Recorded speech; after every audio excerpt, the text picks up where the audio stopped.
आपले भविष्य भारतीय संविधान. लेखक सुभाष वारे.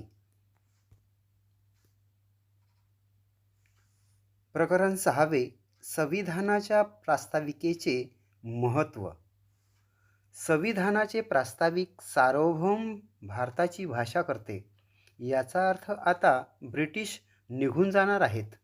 आमच्या भविष्याची जबाबदारी आमची आहेत आणि त्यासाठीचे निर्णयही आम्ही लोकशाही पद्धतीने घेणार आहोत. आमच्या निर्णय प्रक्रियेवर बाहेरून कोणाचाही दबाव असणार नाही. निर्णय घेताना भारतीय जनता सार्वभौम असणार आहे. पण संविधानात असे लिहिलेले असले तरी मुक्त म्हणजे मोकाट अर्थकारणाच्या आग्रहातून संसदेला जनतेला विश्वासात न घेता जागतिक व्यापार करारावरती भारत सरकारने सह्या केल्यावर भारताची विकास प्रक्रिया खरेच सार्वभौम राहिली आहे का, हा जसा प्रश्न पडतो तसाच नीरा राडिया टेप प्रकरणातील खुलाशानुसार केंद्रीय मंत्री नेमताना सुद्धा उद्योगपती आपल्याला हव्या त्या पद्धतीने यशस्वी हस्तक्षेप करताना दिसतात. त्यावरून सरकारची निर्णय प्रक्रिया खरेच लोकांच्या गरजा व आकांक्षांच्या पूर्ततेसाठी प्रतिसाद देते की निवडणुकीसाठी पक्षाला निधी पुरविणाऱ्या उद्योगपतींच्या नफेखोरीसाठी कार्यरत राहते, हाही प्रश्न पडतो. संविधानात समाजवादी, धर्मनिरपेक्ष, लोकशाही, गणराज्य घडवण्याचा संकल्प आहे. याचा अर्थ काय, याबद्दल आपण या पुस्तिकेत नंतर सविस्तर चर्चा करूच. पण काही लोक सतत हा आक्षेप घेतात की मूळ संविधानाच्या प्रस्ताविकेत समाजवाद व धर्मनिरपेक्षता हे शब्द नव्हते. त्यांचा असाही आक्षेप असतो की इंदिरा गांधींनी हे शब्द संविधानात घुसळले. पहिला मुद्दा म्हणजे हे शब्द घुसळले नाहीत, तर रीतसर कायदेशीरपणे घटना दुरुस्तीची प्रक्रिया राबवून 42व्या घटना दुरुस्तीद्वारे हे शब्द प्रास्ताविकेत आले आहेत.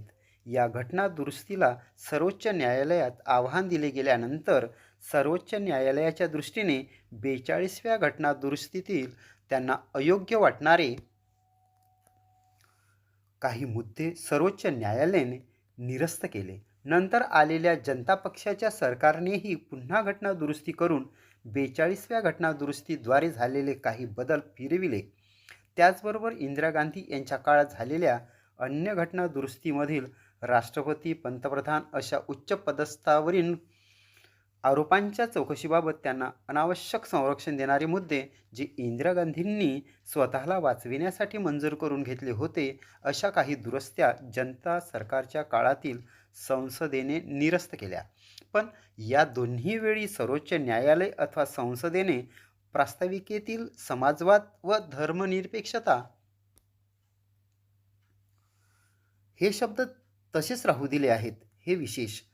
दुसरा मुद्दा म्हणजे मूळ संविधानाच्या प्रास्ताविकेत जरी हे दोन शब्द नसले तरी संविधानातील अनेक कलमे ही समाजवाद व धर्मनिरपेक्षता हा आशय स्पष्ट करणारी आहेतच. म्हणजे संविधानाच्या आतल्या पानावर जे होते ते 42व्या घटना दुरुस्तीने संविधानाच्या पहिल्या पानावर आणले इतकेच. अलीकडे NDAचे सरकार पाठ्यपुस्तकात धर्मनिरपेक्षता या शब्दाऐवजी पंथनिरपेक्षता हा शब्द वापरत आहे. मूळ इंग्रजी शब्द सेक्युलरिझमचे भाषांतर म्हणून पंथनिरपेक्षता हा शब्द वापरावा का, हा प्रश्न आहे. धर्मनिरपेक्षता शब्द म्हणजे धर्माचा विचार न करता, म्हणजेच हिंदू, मुस्लिम, ख्रिश्चन, बौद्ध, पारसी असा कुठलाही विचार न करता सरकारने निर्णय करावेत. पंथनिरपेक्षता म्हणताना आताच्या राज्यकर्त्यांना हा वरील अर्थच अभिप्रेत आहे का, हे स्पष्ट होत नाही. आत्ताच्या सत्ताधाऱ्यांच्या मते पंथनिरपेक्षता म्हणजे हिंदू धर्मातील वेगवेगळे पंथ जसे जैन, शीख, लिंगायत आणि अन्य यांच्याबाबत निरपेक्ष पद्धतीने विचार करावा असे आहे का, हे कळले पाहिजे. प्रत्यक्षात हे वेगवेगळे पंथ नसून स्वतंत्र धर्म आहेत.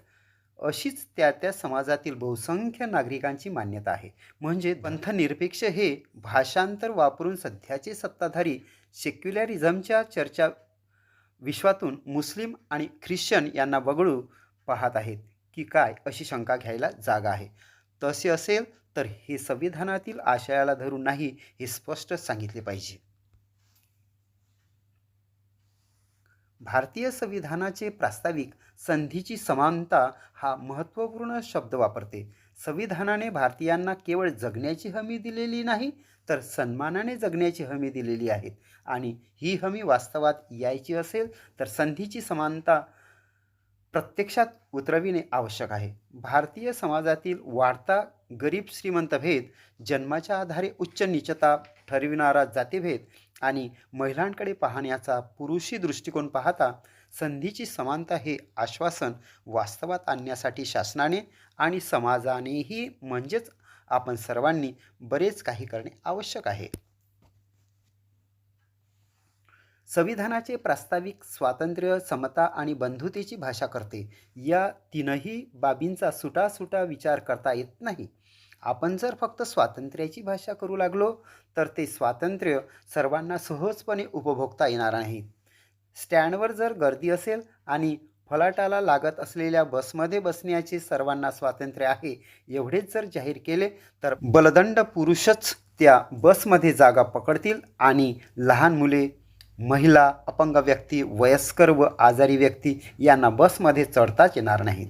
त्याचप्रमाणे समाजात फक्त स्वातंत्र्य आहेत असे मानल्यास समाजातील जातदांडगे आणि धनदांडगेच सर्व फायदे उपटतील, पुरुष फायदे उपटतील. मात्र जातव्यवस्थेने अन्याय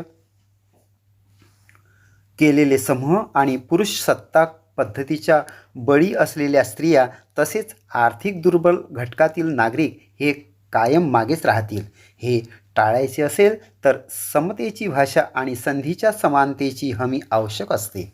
नुसती समतेची भाषा ही पुरेशी नाही, कारण स्वातंत्र्य नसेल तर वैयक्तिक कर्तृत्वशक्ती मारली जाऊ शकते आणि केवळ कायदेशीर तरतुदींनी स्वातंत्र्य आणि समता आणण्याचा प्रयत्न हा तांत्रिक, कोरडा आणि वरवरचा ठरू शकतो. त्यासाठी बंधुता आवश्यक असते.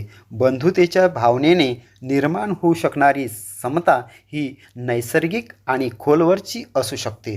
संविधान सभेतील आपल्या शेवटच्या भाषणात बाबासाहेबांनी या मुद्द्याबाबत फार महत्त्वाचे भाष्य केलेले दिसते.